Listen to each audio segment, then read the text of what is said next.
안녕하십니까. 저는 부산가톨릭대학교 교수 겸 부산교회사연구소 부소장으로 있는 김덕헌 베드로 신부입니다. 여러분들 9월이 어떤 성월인지 다 알고 계시죠? 네, 특별히 한국 교회는 9월을 순교자 성월로 이렇게 기념을 하고 있습니다. 이게 순교자 성월을 우리가 꽤 오랫동안 이렇게 지내왔지만 사실 순교자 성월이 어떻게 시작되었고 왜 또 순교자 성월로 보내고 있는지에 대해서는 많은 분들이 잘 모르시는 것 같아요. 그래서 오늘 한국교회가 언제 또 어떻게 순교자 성월을 지정하게 되었고 또 순교자 성월을 우리가 보내면서 또 순교 성인들을 어떻게 기념하면 또 기억하면 좋은지 하는 부분들에 대해서 저와 함께 역사적인 어떤 이게 과정들을 한번 쭉 살펴볼까 합니다.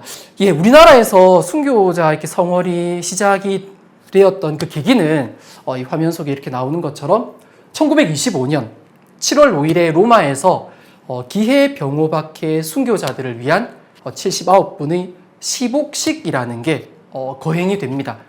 이 시복식이 끝나고 난 이듬해 8월이 되면 복자들이 가장 많이 순교하신 달 1년을 쭉 해가지고 이렇게 달별로 이렇게 많은 분들이 이렇게 순교를 하셨겠지만 특별히 언제 가장 많이 순교하셨냐? 네, 9월 26일. 네, 9월 26일에 굉장히 많은 분들이 이렇게 순교를 하셨어요. 그래서 이제 9월 26일에 한국 순교 복자들을 한번 기억해 보자라는 의미로 한국 치명 복자 79위 첨례를 이렇게 정하게 되는 거죠. 자, 그러면서 그 전까지는 우리가 복자를 공경하는 어떤 그런 신심들이 별로 없었어요. 그런데 기해병호박해 순교자 79위 시복식을 계기로 이제 우리 교회 안에서도 복자를 공경하는 신자들의 신심이 굉장히 이렇게 확산이 되기 시작하는 거죠. 제 복자들이 이렇게 생겼으니까 그 다음은 뭐겠습니까? 성인이겠죠. 자, 여기 보면 네, 1984년 5월 6일 드디어 103위 시성식이 우리나라에서 이렇게 거행이 됩니다. 그러면서 이제 복자가 아니라 복자 대신 자 우리도 이제 순교자가 생겼으니까 순교 성인이 생겼으니까 한국교회 차원에서 복자 성월이 아니라 순교자 성월로 바꿔서 새로 명칭이 사용되기 시작하는 거죠. 그러면서 9월 26일에 기념되던 한국 순교 복자 대축일을 날짜와 이름을 바꿉니다. 우리 9월 20일이 어떤 대축일인가요? 성 김대건 안드레아 사제와 성 정하상 바오로와 동료 순교자 대축일이죠. 네, 1984년 103위 시성식을 계기로 해서 이렇게 명칭과 날짜가 이렇게 바뀌게 되는 거죠. 자, 그래서 이렇게 복자 성월, 순교자 성월을 기억함에 있어서 사실 제일 중요한 게 기해병호 순교자 시복식입니다. 그래서 이제는 기해병호 순교자 시복식의 어떤 과정에 대해서 조금 자세하게 살펴보도록 하겠습니다. 1838년, 제가 조금 전에 기해박해 이야기를 했는데 기해박해가 언제 있었다 그랬죠? 1839년. 자, 그런데 1838년 말이 되면 우리나라의 두 번째 교구장이셨던 앵베르 주교님께서 기해박해 순교자들에 대한 자료를 조사하도록 합니다. 그리고 순교자들의 행적, 어디에서 잡혀갔고 어디에서 신문을 받았고 어디에서 순교하셨고 어떤 내용을 증언했고 하는 어떤 그런 수기 형식의 박해 보고서를 작성하도록 하죠. 자, 그런데 여기서 조금 의아할 수가 있을 거예요. 자, 박해는 그죠? 1839년이라고 되어 있어요. 그런데 1838년에 말부터, 그러니까 1839년인 1년 전부터 이미 조선의 조정에서는 천주교 신자들을 잡아들이기 시작을 했던 거죠. 그래서 순교하시는 분들이 생기고 옥중에서 돌아가시는 분들이 생기고, 그래서 앵베르 주교님은 이 순교자들에 대한 기록들을 잘 좀 만들어 놓을 필요가 있겠다. 이걸 잘 만들어 놓으면 나중에 한국 교회에 또 성인을 만드는 데 도움이 될 것이다 라고 이렇게 생각을 하셨던 거죠. 그래서 신자들로 하여금 이 박해 보고서를 작성하도록 하십니다. 그리고 당신도 그런 자료들을 모으기 시작하세요.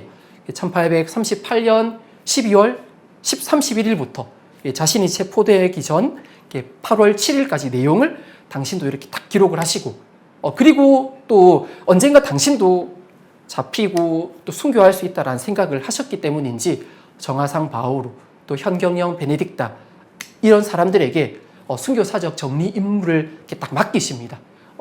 내가 없더라도 이건 대단히 교회적으로 교회사적으로 중요한 일이니까 이 사적을 잘 정리해서 기록해 두어라 하는 거죠. 자, 그리고 1839년에 이제 기예박해가 공식적으로 이렇게 일어나게 되는 거죠. 자, 앵베르 주교님이 임무를 맡겼던 정하상, 현성문, 이문우 순교하게 되는 거죠. 그 일을 다시 최영수, 현성문 이런 사람들이 다시 이어서 받게 되고, 또 최영수가 순교한 이후에는 현성문, 이제이 토마스, 최 베드로 이런 사람들이 계속해서 앵베르 주교님의 이 유지를 받들어서 3년여간 노력한 끝에 기해년에 여기 나와 있는 것처럼 기해년 치명 일기라는 것이 이렇게 완성이 됩니다. 사실 제가 오늘 책을 가지고 오지 않았는데 지금 또 치명 일기라는 책이 있습니다. 뭐 그렇게 두껍지 않습니다. 여러분들도 한번 이렇게 보시면 좋을 것 같아요. 성인들, 순교하신 분들이 이름이 적혀 있고 또 옥중에서 어떤 증언을 하셨는지 하는 내용들이 일지 형식으로 이렇게 쭉 적혀 있는데, 순교자분들이 참 모진 고문을 받으면서도 이렇게 당신들의 어떤 신앙을 증언해 오셨구나라는 부분들을 아마 알 수 있을 것 같아요. 1845년이 되면 김대건 신부님께서 잠시 귀국하십니다. 자, 이때 김대건 신부님은 부제셨습니다. 부제품을 받으시고 사목하기 위해서가 아니라 나중에 선교사들이 우리나라에 들어오셔야 되고, 그래서 어떤 경로로 들어오면 좋을까 하는 부분들을 또 이렇게 파악해보고 또 조선교구의 어떤 상황들을 알아보기 위해서 잠시 이렇게 귀국하시는데, 자, 이때 귀국하셨을 때 이때 만들어진 치명 일기를 라틴어로 다시 이렇게 번역을 하기 시작하시는 거죠. 이게 바로 조선 순교자들에 대한 보고서입니다. 사실 이 보고서가 대단히 중요합니다. 김대건 신부님께서 라틴어로 이 보고서를 만들어서 마카오로 보내시거든요. 자, 마카오에서는 다시 이 자료를 이제 여기에는 나와 있지 않네요. 자, 예부성성이라는 곳으로 보냅니다. 자, 예부성성은 지금은 시성성이라고 합니다. 시성성. 신부님께서 라틴어로 번역한 이 보고서가 예부성성에 접수가 되면서 이제 본격적으로 기예병호박해 순교자들에 대한 시복이 진행될 수 있게 되는 거죠. 자, 여기서 또 하나 기억하면 좋을 게, 자, 1856년 벌써 이제 2대, 3대를 거쳐서 4대 교구장인 이제 베르네 주교님 때가 되면, 이제 베르네 주교님 역시 이렇게 다블리 신부님에게 교회의 서적들을 좀 번역해야 될 것 같아. 이렇게 꼭 순교자들만을 위해서가 아니라 여러 차례 이제 박해들을 거치면서 많은 교리서라든지 신심서적이라든지 이런 부분들이 많이 소실되었고, 또 신자들의 교리 교육을 위해서 또 영성 생활을 위해서 서적들이 이제 필요했기 때문이겠죠. 그래서 교회 서적을 좀 번역하고 저술하라는 부탁을, 지시를 내리는데, 이때 한국 순교자들이 어떤 전기도 편찬하도록 합니다. 나중에 이 자료 역시 한국 순교자 선정이라는 책으로 이렇게 만들어지거든요. 이게 이제 파리로 이렇게 보내지게 되는 거죠.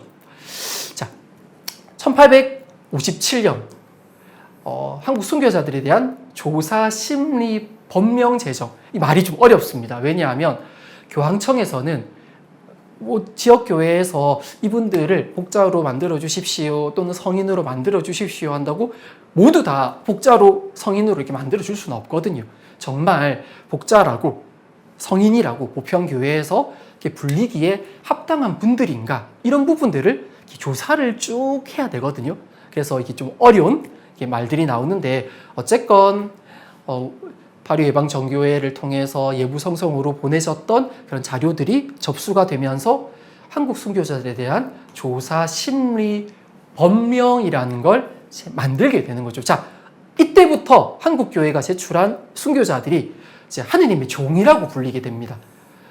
그 전까지는 교회에서 우리나라에서 이렇게 명단을 모아서 만든 순교자들을 공식적으로 부르는 명칭은 사실은 없었던 거죠. 하지만 이제 접수가 되면서 하느님의 종이라고 이제 불리게 되고요. 그러면서 동시에 이들을 이제 가경자라고 이제 선포하게 이렇게 되는 것이죠. 자, 그리고 교황청에서는 이제 한국교회, 자, 이제 교황청에서 법령을 만들었고 이제 수속이 되었으니까 한국교회 차원에서도 10억을 위한 조사를 시작해라라는 이런 통보를 이제 받게 됩니다. 긴 작업의 끝에 자 1925년 5월 10일 자 79위에 대한 10억이 확정이 됩니다. 그동안 조사를 해보고 또 증인들의 신문 내용도 들어보고 하니까 10억 복자로 선포하기에 무리가 없다. 교황청에서 10억을 하겠다라고 확정이 되고 자 7월 25일 79위의 10억씩이 로마에서 이제 거행이 되는 거죠. 1976년에 103분의 복자를 위한 시성 청원서를 다시 제출을 하게 되죠. 자, 우리나라 천주교회가 언제 시작되었는지는 다 아시죠? 네, 제가 너무 여러분들의 지식 수준을 이렇게 높게 평가하는 건지는 모르겠는데 우리나라는 1784년에 교회가 시작됩니다. 왜 이때가 한국교회의 시작이냐? 이승훈이 베드로라는 세례명으로 북경에서 세례를 받게 되는 거죠. 그래서 한국교회 창설은 1784년입니다. 자, 한국교회는 1980년에 이제 한국교회 창립 200주년이 머지않았거든요. 그래서 1980년이 되면 이미 그때부터 200주년 준비위원회를 꾸리고 200주년 준비에 있어서 여러 가지 사업들이 있지만 핵심 사업의 하나로 시성 추진을 합니다. 그래서 1983년에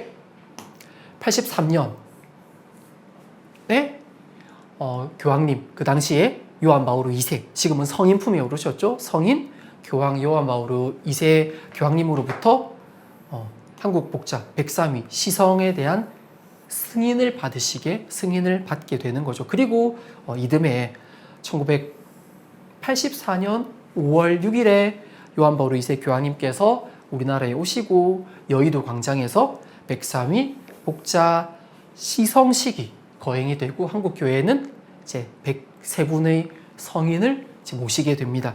자, 그러면 이게 쭉 제가 강의를 하는 과정 안에서 가경자, 하느님의 종, 그 다음에 시복, 시성, 증언 이런 말들이 굉장히 많이 나와서 조금 이제 어려우셨을 수도 있는데 그런 말들도 이제 하나씩 좀 풀어보고 시복, 시성 그런 생각할 수도 있어요.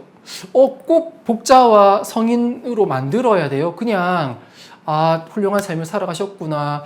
개인적으로 기억하면 되는 게 아니에요. 그런 말들을 하실 수도 있는데 우리가 왜 이렇게 시복과 시성식을 하느냐? 네, 기억하고 또 기념하기 위한 교회의 어떤 공적인 행위인 거죠. 그분들이 자신의 어떤 삶을 다 바쳐서 신앙을 증언하고 증거했기 때문에 자 그래서 순교라는 말마디 좀 여러분들 이렇게 기억하시면 좋을 것 같아요. 그리스 말로 마르튀리온이라고 하는데 본래의 의미는 증언. 우리가 법정에서 내가 증언한다 또는 무엇인가를 증거한다, 증거물로 이렇게 내놓는다 이런 의미인데 여기에는 피 흘림, 피 흘림으로 순교자가 되었다라는 말도 있습니다.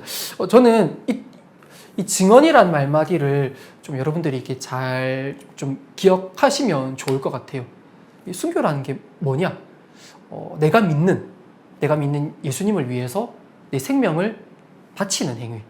생명을 바침으로써 복음의 가르침이 예수님께서 선포하셨던 그 내용이 교회가 증언한 교회가 가르치는 그 내용들이 진실하다라는 걸 죽음으로써 증명하는 거, 이 죽음으로 증명하는 거, 이게 바로 이제 순교인 거죠. 자, 기왕 순교자 성월을 살펴보니까 그러면 어떤 경우에 우리는 순교했다라고 말하는가? 순교라는 게 구성되는 어떤 요소는 무엇인가? 이런 부분들 한번 살펴볼까 합니다. 자, 제일 중요한 건 예수님에 대한 공적인 증언입니다. 공적인 증언. 공식적으로, 외부적으로 이렇게 딱 드러나게 예수님에 대해서 증언을 한 이 내용이 있어야 됩니다. 자, 두 번째는 내가 임의적으로 받아들인 죽음. 자, 이 두 가지 내용이 반드시 있어야지만 순교라고 할 수 있죠. 나중에는 여기에 이제 박해라는 것도 이렇게 추가가 이렇게 되는 거죠. 자, 그러면 순교의 목적은 무엇인가? 이 죽음에는 이유가 있어야 될 거 아니에요, 그죠? 아무 이유 없이, 아무런 목적 없이 그냥 내가 그냥 신앙생활을 열심히 하다가 그냥 내가 이렇게 나이가 많이 들어서 그냥 자연스럽게 이렇게 죽음을 맞이했다. 그건 순교가 아닙니다. 십자가에서 죽고 부활하셨으며 또 언제나 살아계신 예수님을 증거하기 위해서 기꺼이 받아들이고 겪은 죽음의 경우에만 순교라고 이렇게 불릴 수가 있는 거죠. 그래서 이 목적도 중요하죠. 예수님 증거하는 그 목적을 위해서 죽었느냐? 그 부분이 이제 핵심이라는 겁니다. 그래서 자, 이 교회는 그래서 이 순교자, 이 순교자들을 예수님 안에서 완성된 성인이라고 보는 거죠. 그래서 우리 성인들께 전구를 청하잖아요. 저희를 위해서 빌어 주십시오. 그래서 성인들, 특별히 순교 성인들은 인간의 전구자이고 또 중재자로서 우리에게 굉장히 의미 있는 분들이라고 볼 수가 있겠지요. 성인이라고 불리기 이전까지 여러 단계의 과정 안에서 각각의 단계에서 불리는 이름들이 있거든요.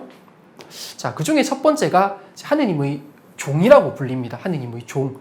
자, 복자로서 이제 시복을 하기 위해서는 이렇게 어떤 조사 대상 후보자가 이렇게 되어야 되겠죠. 그래서 시복을 위해서 복자로 선언할 목적으로 어떤 사람들의 어떤 삶과 덕행을 조사하기 시작했다. 이제 복자로서 이제 한번 복자인지 아닌지, 복자 호칭을 줄 수 있는지 없는지 우리가 한번 조사해 볼게 하는 단계에 들어가면 그들을 하느님의 종이라고 부릅니다. 자, 이 하느님의 종이 되고 나서 이제 그 다음에는 이제 가경자라고 또 불리거든요. 이들은 복자 후보자들입니다. 복자 이제 후보들에게 잠정적으로 주어지는 하나의 경칭이죠. 경칭. 어쨌거는 그래도 그 후보자들이기 때문에 조금 공경할 만한 분이다라는 거죠. 자, 가경자, 가능하다, 공경할 만한 분들이다라는 뜻을 이렇게 가지고 있습니다. 지역교회에서 시복에 대한 조사를 해주십시오 라는 그런 걸 이제 로마에 보내면 예부성성에서 이제 그걸 이제 받아들이는 거죠. 그리고 어떤 심의를 하고 그러면서 특별히 시복 접수, 시복이 이제 접수되었습니다 하는 순간부터 복자라고 이제 불릴 수가 있는 거죠. 그래서 복자라고 올리면 우리 교회에서 이분들 올려주십시오라고 했을 때 제대로 접수가 되었구나. 그래서 복자라고 불릴 수 있구나 라는 가경자, 가경자라고 이게 되는 겁니다. 자, 하지만 가경자이기 때문에 아직은 공적인 공경을, 이 공적이라는 건 교회 전례 안에서나 어떤 기도문을 만들거나 이런 과정을 통해서 지역교회 차원에서 공적으로 다 같이 이렇게 전구를 청하고 이런 단계는 아니라는 겁니다. 가경자는 아직까지는 공식적으로는 공경을 받을 수 없는 분들이 됩니다. 자, 이제 복자가 된, 이 복된 분들이라는 겁니다. 라틴어로도 베아투스, 우리 예수님 진복선언 이러 보면 복되어라, 행복하여라 이런 말들이 나오잖아요. 자, 하느님 나라에서 하느님을 뵙는 거, 이걸 영성 신학자들은 지복, 직관, 하느님을 직접 하느님의 얼굴을 이렇게 마주보고 있어서 너무 행복하다 이렇게 말하거든요. 그래서 하느님 나라에서 하느님을 뵙는 어떤 지복, 직관을 누리는 영혼을 묘사하는데 사용되는 어떤 용어인 거죠. 자, 그래서 특별히는 제 교회가 살아있을 때 특별한 어떤 덕행을 보여주신 분들 또는 어떤 순교하신 분들에게 이들이 이제는 하느님 나라에 들어갔습니다. 이분들이 하느님 곁에 머무르고 계십니다. 하느님과 얼굴을 마주보고 계십니다. 라고 공식적으로 선포하게 되면 이들은 이제 복된 분들이기 때문에 복자라고 이렇게 불리게 되는 것이고, 이 복되다라는 것도 그리스어 마카리오스, 행복하다, 운이 좋은 분들이다, 복되다, 행복하다. 왜 복될까요? 여러분도 진짜 내가 정말 이렇게 좋아하는 사람이 있으면, 내가 진짜 좋아하는 사람, 그냥 말 안 하고 얼굴만 딱 마주보고 있어도 이게 너무 좋잖아요. 그런 거예요. 하느님 나라에 들어갔으니까 우리가 신앙인들이 꿈꾸는 최고의 행복, 궁극적인 목적은 하느님 나라에 들어가는 거잖아요. 그래서 이분들은 하느님 나라에 들어갔기 때문에 행복하다라는 거예요. 영원히 완전한 선을 소유하게 되었다라는 거. 성인, 이제 복자품에 오르고 나면 이제 마지막 단계가 이제 성인 품에 올리는 것이죠. 성인은 무엇이냐? 하느님의 은총으로 그리스도교적인 덕성을 갖추신 분이다. 그리고 일생을 통해서 예수님과 끊임없이 일치하고 결합한 어떤 그런 삶을 살았던 분들이다. 그래서 교회가 15간 이후에 공식적으로 이제 성인이다라고 불리게 되는 분들, 어떤 성성, 여기는 따로 안 나와 있는데 어떤 성성, 어떤 거룩함의 어떤 성품, 네, 거룩함의 성품을 지닌 분들이다. 그리고 신앙의 증거요 본보기가 되는 분들이다라고 하면 이제 우리는 그분들을 성인이라고 부르게 되는 겁니다. 우리 가끔 그렇게 생각할 수 있어요. 성인 하면 그냥 굉장히 여러 가지 그냥 기이한 일들, 아니면 정말 이렇게 우리와는 너무나 다른 어떤 신비스러운 삶, 그리고 그분들 주변에서 일어났었던 어떤 여러 가지 어떤 특이한 현상들, 이런 것들 때문에 아주 특별한 분들만 성인이 되는 것이다라고 생각하는데 그렇진 않습니다. 그리스도와 일치한 가운데 얼마나 예수님을 닮은 삶의 방식, 또 하느님과 이웃 사랑을 실천하는 모습을 또 보였느냐, 또 이걸 얼마나 또 기꺼운 마음으로 살아냈느냐, 이걸 사실 이렇게 보는 것이죠. 그래서 그런 분들을 우리가 성인이라고 이제 부르게 되는 것이죠. 네, 9월 순교자 성월, 오늘 여러분들이랑 제가 좀 짧게 하려고 했는데 아마 좀 길게 한 것 같아요. 제 느낌상. 네, 순교자 성월에 대해서 한번 이렇게 살펴보았고요. 우리가 기왕 9월을 이렇게 보내면 어떠한 과정을 거쳐서 순교자 성월이라는 게 이제 만들어졌는지 오늘 쭉 살펴보았지만 이렇게 많은 주교님들의 여러 가지 순교자 행적에 대한 조사, 보고, 수집, 이런 일들이 없었더라면 우리 가운데 복자와 순교 성인들이 계시지 않았을 수도 있을 거예요. 그때 어려운 과정 안에서 잘 기록해 두었기 때문에 지금 우리에게 훌륭한 복자와 성인들이 있는 것이고, 또 우리에게 주는 의미는 신앙은 증언해야 된다라는 것. 삶으로서 증언해야 된다라는 거. 그래서 여러분들도 9월에는 9월에만 그러면 안 되겠지만 내가 할 수 있는 한 내 삶의 어떤 실천들 안에서 내 신앙을 말과 행동으로서 잘 좀 드러내 보여주셨으면 좋을 것 같습니다. 이상으로 9월 순교자 성월에 대한 강의를 마치겠습니다. 수고하셨습니다.